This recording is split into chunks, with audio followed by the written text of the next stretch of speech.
Hello everyone, welcome to my channel again. And इस video में हम लोग बात करने वाले हैं कोड से फर्स्ट स्टार्टर 34 का एक प्रॉब्लम बाइनरी स्ट्रिंग एक्सॉर के बारे में। ओके, सो इसके पहले मैंने एवरेज एरे का जो है वीडियो अपलोड कर दिया है एंड उसका लिंक आपको आई बटन पे ऊपर शो हो रहा होगा, आप ज़रूर से चेकआउट करना। क्वेश्चन पे मूव करने से पहले अगर आप चैनल पे नए हो तो सब्सक्राइब करना मत भूलना एंड नीचे टेलीग्राम चैनल का लिंक दिया, आप उसको ज्वाइन भी कर सकते हो। वीडियो लास्ट तक देखना, अच्छे लगे तो लाइक ज़रूर करना। ओके, क्वेश्चन पे मूव करते हैं। क्वेश्चन में क्या दिया हुआ कि आपके पास एक बाइनरी स्ट्रिंग है एस इन लेंथ का एंड आपको उसको एग्जैक्टली के पार्ट में डिवाइड करना है। ओके, सच डैट कि एक्सॉर जो होगा सारे सब स्ट्रिंग का वो सेम होगा। तो सबसे पहले मैं समझाता हूँ कि एक्सॉर यहाँ पे क्या करने का है। लेट सपोज कि आपका जो मैंने फर्स्ट टेस्ट केस को उठाया सिंपली, तो यहाँ पे मैं सोच रहा हूँ ये दोनों पहले एक साथ रखूँ, ये दोनों एक पार्ट में रखूं एंड ये वाला जो लास्ट वन है वो एक पार्ट में रखूं, या मैं इसको डिवाइड कर सकता हूँ कि तीनों को एक ही पार्ट में रखूं, या इस तरह रख सकता हूँ, या मैं सबको अलग अलग रख दूँ। ओके, अब देखते हैं। अगर हम इस केस में देख रहे हैं तो सारे जो ये वन है और वन है, वन वन का एक्सॉर जो होगा वो जीरो हो जाएगा एंड ये सिंपल सिर्फ वन है तो यहाँ पे वन है। तो यहाँ पे देखो एक्सॉर सेम नहीं है, एक का एक्सॉर आ रहा है जीरो, एक का एक्सॉर आ रहा है वन, एक पार्ट का। सो एक्सॉर सेम नहीं है तो ये हमारा नहीं होगा। इस केस में एक ही नंबर है वन वन वन, तो इसका सारे बिट का जो एक्सॉर होगा वो सिंपली वन है।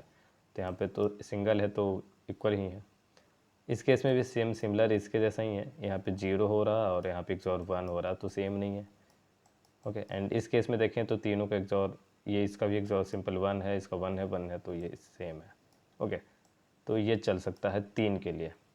अब देखिए यहाँ पे वही पूछ रहा है कि जो हम एक पार्ट को डिवाइड कर रहे हैं ना, तो ये जो हमारा बन रहा है उसका हर एक बिट अच्छा ऐसे इसको ना किसी नंबर का बाइनरी रिप्रेजेंटेशन हमें समझना है।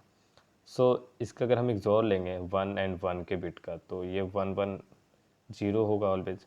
अगर लेट सपोज हमारा स्ट्रिंग ऐसा कुछ होता वन जीरो वन, एक पार्ट होता है ये, तो हम अगर एक्सॉर ले रहे हैं वन जीरो वन, इसका एक्सॉर हमारा जीरो आता। तो यही यहाँ पे कहने की बात है। एंड उसके बाद हमें क्या करना है, ये हमें बस बताना है कि ऐसा पॉसिबल है या नहीं। अगर पॉसिबल है तो यस प्रिंट करना है, वरना नो हमें प्रिंट करना है। ओके, कैपिटल लेटर में। तो इस क्वेश्चन का जो अप्रोच होगा, सबसे पहले इस बात का हमें ध्यान देना है कि 10⁻5 है टेस्ट केस एंड एन की वैल्यू भी 10⁻5 है। तो वी को एन से ज़्यादा आपकी जो है वो टाइम कॉम्प्लेक्सिटी अगर हुई तो टीएलई वाला केस आने वाला है आपके साथ। ओके, तो हम अपना जो अप्रोच होगा वो इसी हिसाब से रखेंगे कि हमारा जो है टीएलई का केस ना है। तो सबसे पहले तो ये समझते हैं कि यहाँ पे क्या हो रहा है। ओके, यहाँ पे सबसे फर्स्ट पॉइंट जो ऑब्जर्व करने की है, ओके, अगर हम पूरे स्ट्रिंग को देखते हैं, एक जो स्ट्रिंग हमारा एस है उसमें हर एक कैरेक्टर जो है यहाँ पे वो आइदर जीरो या वन होने वाला, जो कि लिखा हुआ है एज ए बाइनरी स्ट्रिंग। तो अब आप समझो कि एक पार्ट जो मैं कट करूँगा उसमें भी सिर्फ जीरो या वन ही होंगे। तो सिर्फ अगर जीरो या वन होंगे तो इसका एक्सॉर लेने पे हमारे पास दो प्रोबेबिलिटी आएगी, या तो एक्सॉर जो होगा वो जीरो होगा, या तो एक्सॉर जो होगा वन होगा। सो ये एक पार्ट के लिए नहीं है, सारे पार्ट के लिए के डैश कह सकते हैं या कुछ भी यहाँ पे। तो सारे पार्ट का जो एक्सॉर होगा वो या तो जीरो होगा या तो वन होगा। तो अब ये प्रॉब्लम रिड्यूस हो जाता है कि मुझे ये चेक करना है कि ये जो मैं डिवाइड करूँगा समथिंग पार्ट में, उन सब का एक्सॉर या तो सबका जीरो जीरो जीरो होगा, जीरो जीरो, या तो वन वन मुझे चेक करना है कि सबका एक्सॉर जो है वो वन वन हो, इसका भी एक्सॉर वन हो जाए, इसका भी एक्सॉर वन हो जाए। अगर ये दोनों नहीं हुआ तो मुझे कुछ भी चेक करने की ज़रूरत नहीं है। तो सो जो मैं जीरो चेक करूँगा एंड वन चेक करूँगा, अगर ये नहीं हुआ तो भाई नो होगा। अगर किसी एक का बीच में भी एक्सॉर कुछ भी डिफरेंट आए, अगर सारे जीरो नहीं है सारे वन नहीं है, कुछ भी डिफरेंट हुआ मीन्स अनइक्वल हो गए, तो नो हो जाएगा। इन दोनों में से कोई भी एक केस हुआ तो यहाँ पे हमारा हो जाएगा आंसर यस। तो ये बस इतना सिंपल सा क्वेश्चन रिड्यूस हो गया इसमें। तो आई थिंक अब यहाँ पे काफ़ी बड़ा हिंट है ये। मैं तो यहाँ से जैसे देखा मैंने कहा ये तो काफ़ी रिड्यूस हो गया क्वेश्चन। अब मैं क्या करूँगा, सेपरेटली पहले इसके लिए चेक करूँगा एंड बाद में इसके लिए भी चेक करूँगा। अगर इसमें मिल जाता तो मैं इसमें चेक नहीं करूँगा, और इसमें नहीं मिला तो फिर मैं यहाँ चेक करूँगा एंड आगे नो उसके हिसाब से प्रिंट होगा, अगर नहीं मिला तो। ओके, अब इसके लिए क्या करना है, यहाँ तक आई थिंक आपको समझ में आ रहा।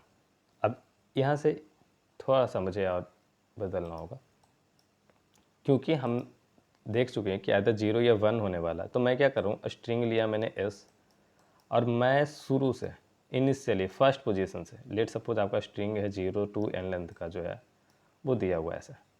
अब मैं क्या करूँगा, मैंने कहा मुझे फ़र्क नहीं पड़ता कि k की वैल्यू क्या है, मैं बस इतना देख रहा हूँ कि मैं इसको मैक्सिमम कितने पार्ट में डिवाइड कर सकता हूँ। तो मैं अगर देख रहा हूँ XOR जो है हमारा वो 0 के लिए भी, तो XOR 0 के लिए क्या करूँगा, मैं यहाँ से देखूँगा फर्स्ट पॉइंट मुझे जहाँ पे XOR 0 मुझे मिलेगा वहाँ पे मैं एक ब्रेक मार दूँगा। ये फर्स्ट पार्ट मेरा हो गया। फिर यहाँ से मैं सिलेक्ट करना शुरू किया, यहाँ पे मुझे एक और पार्ट मिला जो यहाँ पे XOR 0 हो रहा। सो ये वाला अगर देखें तो ये फर्स्ट पार्ट है, सेकेंड पार्ट यहाँ से शुरू हो रहा ऐसे, और ये सेकेंड पार्ट है जिसका XOR 0 है, लेट सपोज हम मानते हैं, तो ये सेकेंड पार्ट मिला। ऐसे करते हुए मेरे पास मान लो k डैश पार्ट मिल रहा है जिसका XOR जो है 0 सेपरेटली हो रहा है, चूँकि मैं XOR 0 के लिए ही चेक कर रहा हूँ।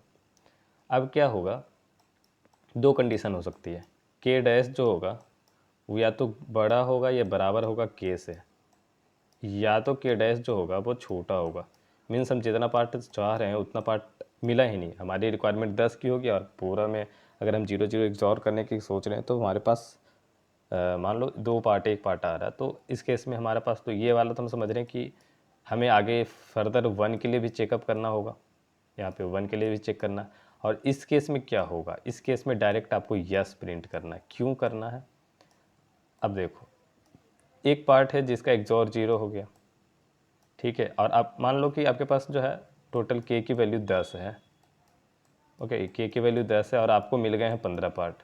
अब करोगे 5 तो एक्स्ट्रा हो गया, मुझे क्या करना है, यहाँ क्वेश्चन में लिखा हुआ है कि एग्जैक्टली मुझे चेंज करना के पार्ट में, एग्जैक्टली वाला वर्ड। तो आप अगर इस पर स्टिक करते हो तो आप ध्यान दो, अगर आपका एक पार्ट 0 है, मान लो मुझे जो है 5 पार्ट जो है परेशान कर रहा है, मैं क्या करूँगा, सबको मर्ज कर दूँगा एक ही पार्ट में। 0 है, इसका भी 0 है, तो 0 का 0 0 के साथ एक जोड़ लेंगे तो 0 ही मिलेगा। तो मैं अगर मल्टीपल पार्ट को मर्ज कर दूँ कंटिन्यूसली तो कोई प्रॉब्लम नहीं देगा, XOR की वैल्यू चेंज नहीं होगी। सो अगर ज़्यादा है तो मैं मर्ज करके इसको मैनेज कर लूँगा यहाँ पे, बट कम है तो मैं एक्सटेंड नहीं कर सकता। सो इस केस में मुझे फर्दर 1 के लिए चेक करना है, एंड अगर ये केस हो रहा है तो डायरेक्ट मुझे यस प्रिंट करके यहाँ से बाहर निकल जाना। ये होगी XOR 0 के लिए। अब मैं इस सिमिलरली चेक करूँगा XOR 1 के लिए, ओके। तो ये अब चेक करूँगा, इसमें थोड़ा सा अंतर आएगा, थोड़ा सा अंतर क्यों आएगा मैं वो बताऊँगा। लेट सपोज यहाँ पे सेम है, आप 0 से n तक आप ट्रैवल कर रहे हो, मैंने पार्ट बाई पार्ट चेक कर लिया कि कितने पार्ट हो रहे हैं जिनका XOR जो है वो 1 होगा, और इसको मैं डिनोट कर रहा हूँ किससे, k डैश से, ओके। अब फिर से यहाँ पे आपको दो प्रॉब्लम होने वाली है, सॉरी दो सिचुएशन होने वाली है। फर्स्ट के जैसा ही k डैश जो होगा वो k से या बड़ा होगा या बराबर होगा, और k डैश जो होगा वो छोटा होगा k से। सो अगर ये वाला सिचुएशन तो आप समझ रहे हो, अगर छोटा है तो हम एक्सटेंड कर नहीं सकते, और चूँकि हम 1 पे हैं तो 0 पे पहले चेक कर रखा है, अब 1 पे भी नहीं मिला तो यहाँ पे हमें मिलता है तो डायरेक्ट हम नो प्रिंट करके निकलेंगे।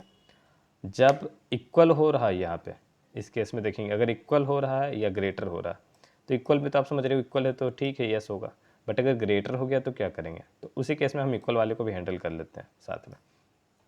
अब देखो हमारे पास रिक्वायरमेंट थी 10 की, मैं इसको कलर चेंज कर देता हूँ थोड़ा सा, देखें इसको यहाँ पे थोड़ा सा ध्यान से देखें, बस हमारे थोड़ा बड़ा ही ले लिया मैंने, मैं देखता हूँ ऐसे इसको, मेरी रिक्वायरमेंट है सिंपली एक ही है बॉक्स की, ठीक है, और हमारे पास मैक्सिमम जो है वो 3 है, मतलब हम 3 बॉक्स में इसको डिवाइड कर सकते हैं सच डैट कि हमारा जो XOR है वो 1 होगा, और हमारी रिक्वायरमेंट एक ही की थी,